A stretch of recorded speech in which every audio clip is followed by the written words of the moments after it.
states that seem to be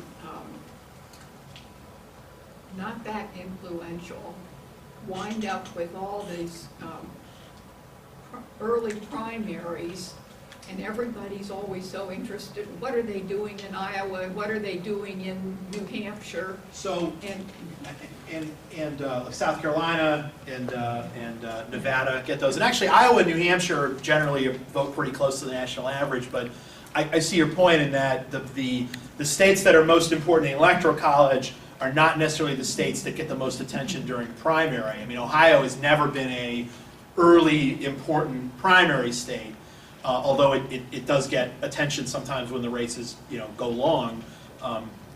And Ohio is a big delegate prize, but the whole Iowa-New Hampshire thing in the primary process is basically just a big accident.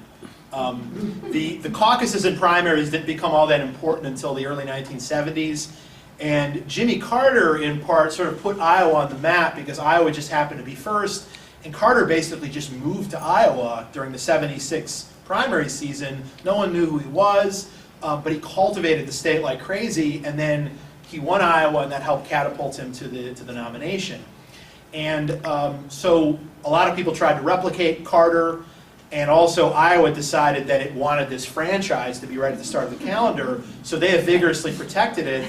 And New Hampshire has always had this first in the nation primary. Iowa's a caucus, New Hampshire's a primary, to the point where the Secretary of State in New Hampshire has unilateral power to set the date of the primary, and by law he has to set it, make it first. So New Hampshire will never give it up unless the federal government tells them they have to. So this, Iowa and New Hampshire decided to grab these honors, the honor of being the first caucus and the first primary, and despite the best efforts of the parties, they've never been forced to give them up. Go Hawks! So yeah, it's kind of an accident.